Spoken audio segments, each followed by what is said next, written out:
रांची लोकसभा के भाजपा प्रत्याशी संजय सेठ के नामांकन में शामिल होने पहुंचे उत्तराखंड के मुख्यमंत्री पुष्कर सिंह धामी का भव्य स्वागत झारखंड भाजपा के नेताओं और कार्यकर्ताओं ने रांची के मोरहाबादी मैदान में किया। इस मौके पर मंच पर मौजूद एनडीए गठबंधन के सभी दलों के नेताओं ने अपने संबोधन में भाजपा प्रत्याशी की जीत और प्रधानमंत्री नरेंद्र मोदी को एक बार फिर प्रधानमंत्री बनाने की बात कही। हालांकि वहां मौजूद आजसू सुप्रीमो सुदेश महतो, नेता प्रतिपक्ष अमर बावरी और रांची लोकसभा प्रत्याशी ने क्या कहा, हम आपको अगली खबर में दिखाएंगे।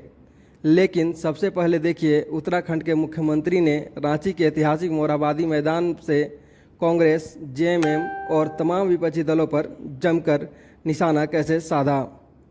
वहीं अपने राज्य में यूसीसी लागू करने पर क्या कहा, वह भी देखें।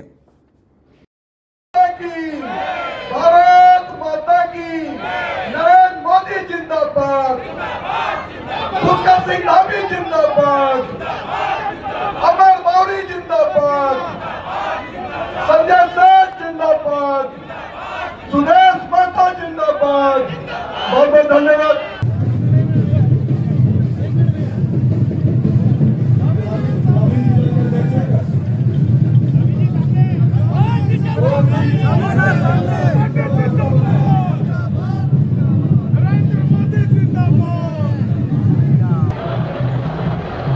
निवर्तमान अभी यहाँ के सांसद और आप सबके भावी सांसद जिनको चुनने के लिए, जिनके मत के लिए, समर्थन के लिए आप सब इतनी बड़ी संख्या में यहाँ पधारे हैं। और मैं सच मानूं तो मुझे ऐसा लग नहीं रहा है कि नामांकन सभा है।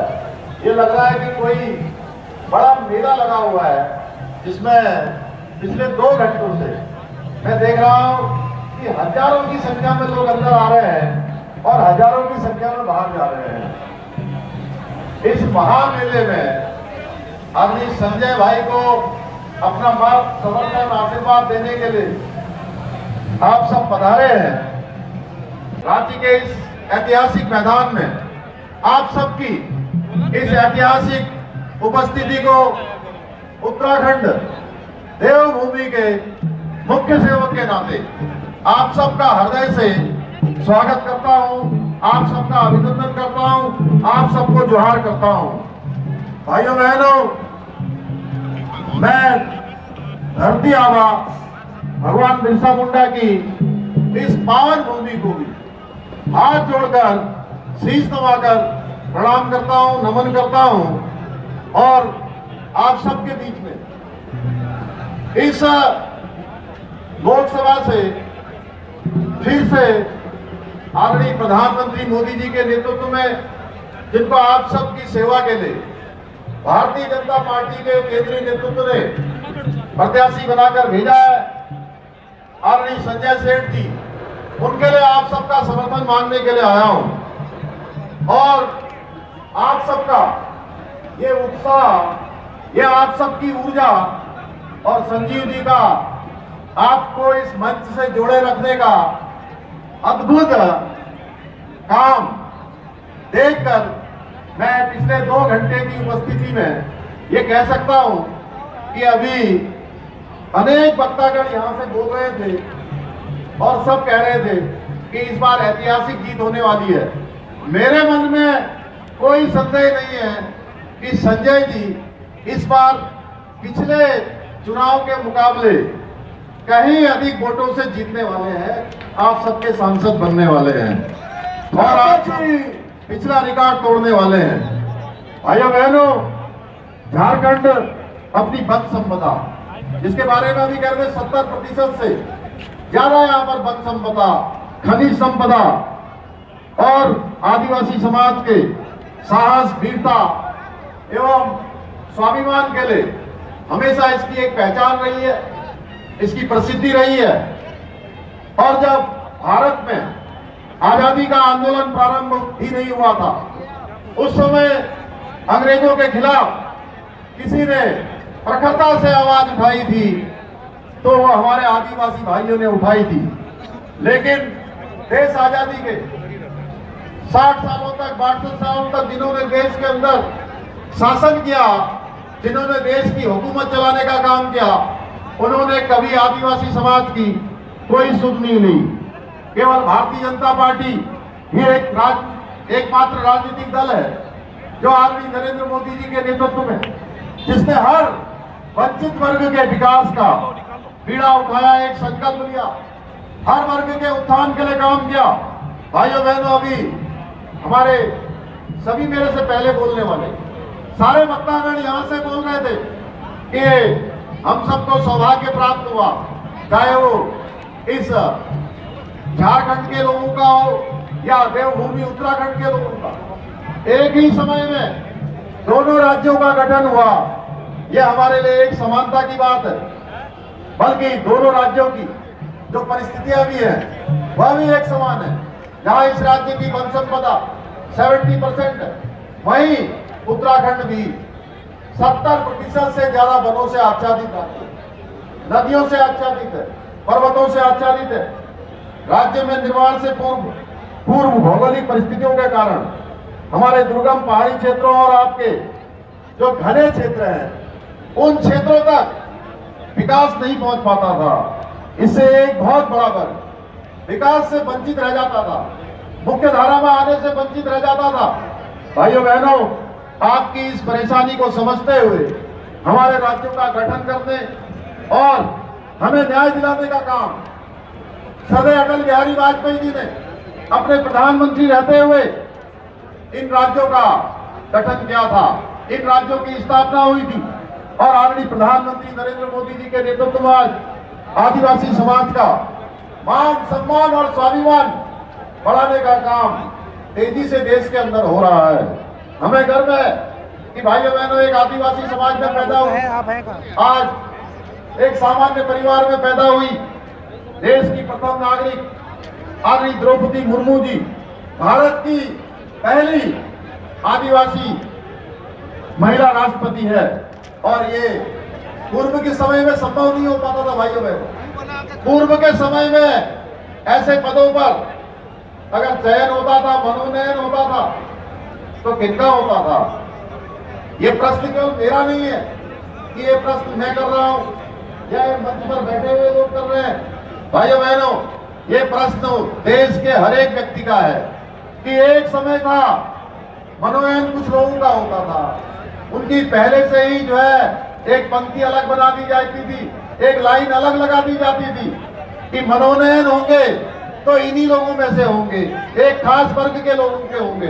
आज मनोनयन ऐसे लोगों का हो रहा है, ऐसे समाज से आए हुए लोगों का हो रहा है जो समाज के अंतिम छोर में रहने वाले हैं, आदिवासी हैं, वनवासी हैं, समाज के वंचित वर्ग के हैं, उन सबको आज मनोनयन का अवसर मिल रहा है। भाइयों बहनों, ये केवल और केवल भारतीय जनता पार्टी और एनडीए के समय में ही संभव है, माननीय मोदी जी के समय में ही संभव है।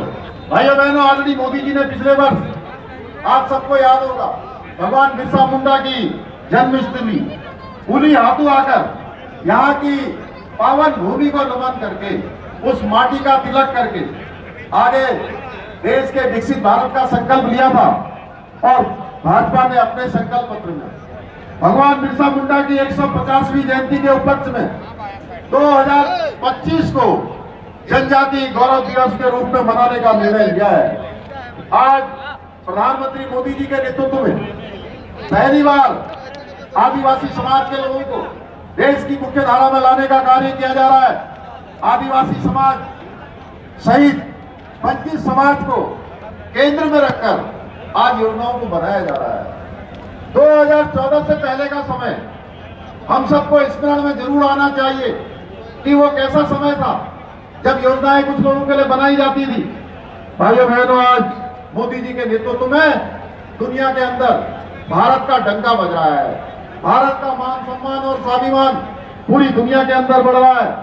आज हमारी विचारधारा का मजबूत होना, भारत का शक्तिशाली होना, देश का विकसित राष्ट्र की ओर अग्रसर होना, इस बात का सबूत है कि भारत अब मजबूत हाथों में है, भारत अब मजबूर हाथों में नहीं है। भाइयों बहनों, देश के अंदर चलने वाली अनेक योजनाएं जिनके बारे में अभी जब संजय सेठ जी यहां से बोल रहे थे तो संजय सेठ जी ने बहुत विस्तार से बताया।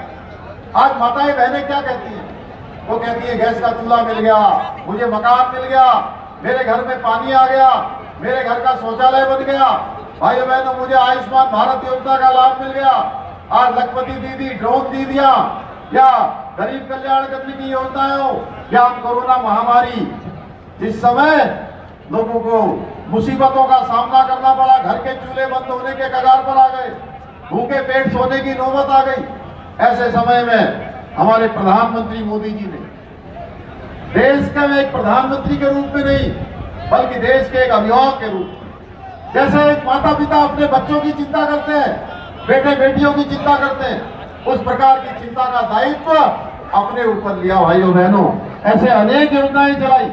ये योजनाएं केवल कागजी योजनाएं नहीं है, बल्कि ये सब मोदी जी की गारंटियां हैं जो देश के आम लोगों तक पहुंच रही है।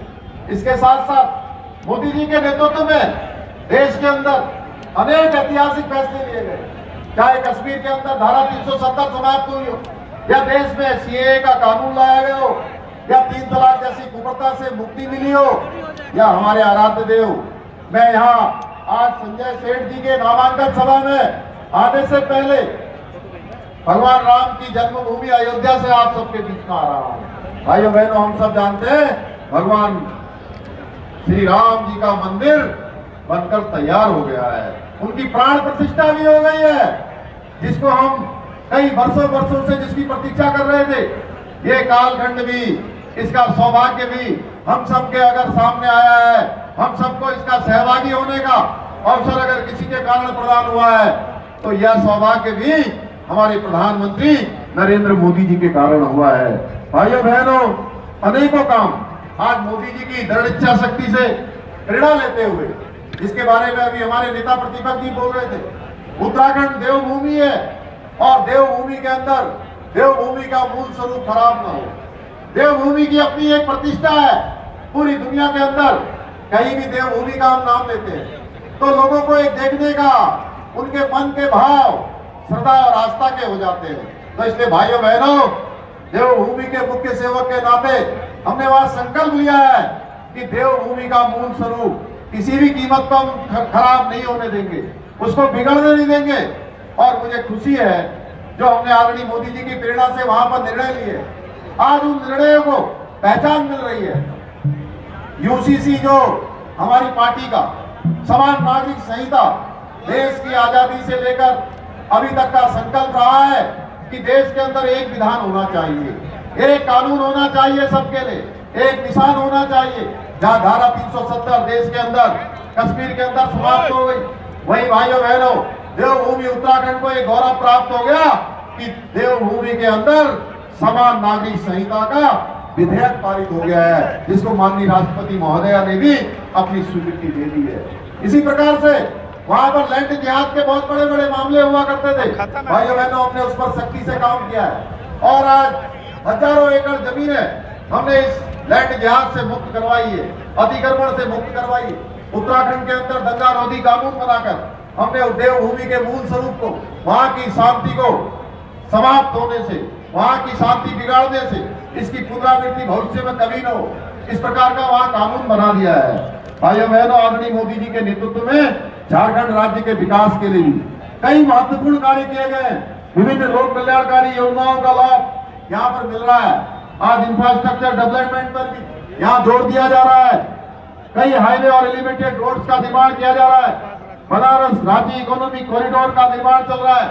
रांची और जमशेदपुर में मुंबई पुणे जैसी डबल डेकर ब्रिज बनाए जा रहे हैं।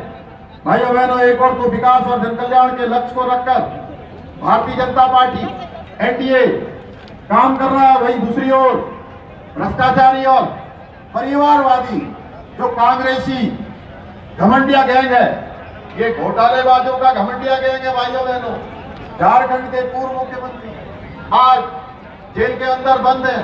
आप सबको पता है कई घोटाले और मनी लॉन्ड्रिंग के केस उन पर चल रहे हैं। वही कांग्रेस परिवार के शाही परिवार ने 60 सालों में देश के गरीबों के खून पसीने की जो कमाई है उससे अपनी तिजोरियां भरने का काम किया है।